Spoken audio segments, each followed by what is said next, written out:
Darkness swallowed Kingston Heights like a storm. Malik Johnson sat at his desk, head bowed over a laptop, the glow of the screen dancing across his tired face. His inbox was a war zone: interviews, support emails, threats. And that last text? You think that was the end? Watch your back, kid. Some of us don't forget. It played on a loop in his head like a ticking bomb. He couldn't shake it. He wasn't stupid. He knew this was bigger than Officer Cole. The blue wall didn't crumble overnight. And some officers took bruises to their pride like a threat to their manhood. But Malik wasn't hiding anymore. The city buzzed with tension. Protesters camped out by the courthouse steps. News crews circled like vultures. Inside, Cole's case was unraveling. But quietly, something darker was festering beneath the surface. Officer Darren Cole sat with his union rep, jaw clenched, hands twitching.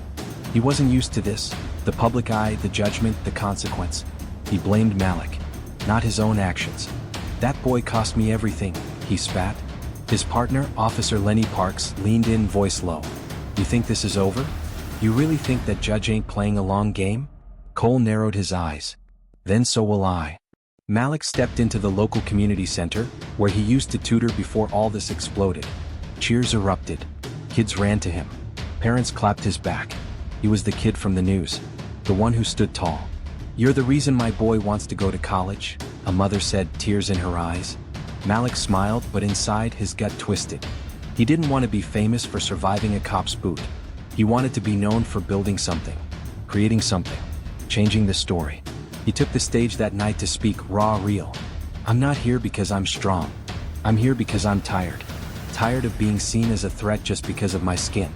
Tired of needing a secret father in a black robe to matter." The crowd went silent. But let me be clear. I'm not afraid anymore. Not of Cole. Not of the system. Because now the world's watching. Marcus Johnson, head of internal affairs, stared at the video again. He'd seen it 100 times, Cole pressing Malik into the hood, that ugly smirk, the folder falling open like a bomb. He glanced at a file in his hand. It was thicker than usual.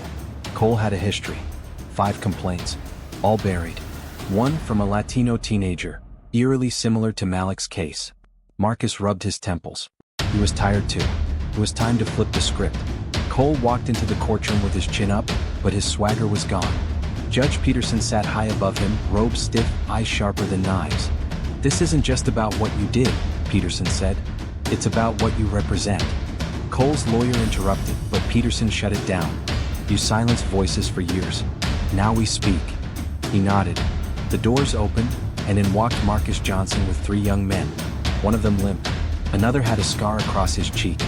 All had complaints against Cole buried by bureaucracy. "We're reopening their cases," Marcus announced. "This hearing is no longer just about Malik Johnson. It's about a pattern. And your badge is about to become a relic of shame." Cole paled. His lawyer whispered frantically. "I didn't sign up for this," Cole muttered. "No," the judge replied coldly. "You signed up to protect. And you failed." That night, Malik's mom sat him down at the kitchen table. Her hands trembled as she poured tea. "I tried to protect you," she said. "From all of this. From him." "You mean the judge?" She nodded, eyes misty. "I made him promise he'd never claim you. That you'd grow up without that weight. I didn't want you to be his pawn." Malik stared at her, heart cracking. "But I'm not his pawn. I'm my own piece. And I'm moving forward." A week later, Malik stood beside Marcus Johnson at a town hall meeting aired live across the state. Community leaders, officers, parents, all in one room. Marcus stepped up first. "We are restructuring this department from within. Body cams, civilian review boards, cultural bias training, and most importantly, consequences." Then Malik took the mic. "No notes. Just truth. They tried to bury me. With their silence. With their doubt. But seeds don't die in the dark. They grow." The room stood, bored. But not everyone clapped. Cole, now suspended and bitter, had nothing left to lose. And someone was still feeding him info. Someone inside. That night, Malik's laptop lit up. Incoming email. "Thought you were safe? Look again." Attached, footage from the precinct. Sent by, unknown. He clicked it open and what he saw froze him. Footage from inside internal affairs. Confidential discussions. Plans. Names. Even a shot of Marcus Johnson meeting with a whistleblower. Whoever sent it had access. Deep access. Malik's phone rang. "Did you get it?" a voice said. "Masked law. Who are you?" "I'm someone who knows the truth, Malik. About more than coal. About what's really going on behind those courtroom doors. You're just scratching the surface. The real enemy? You haven't even met him yet." Malik closed his laptop, chest rising and falling fast. He looked out the window. That same black SUV from before?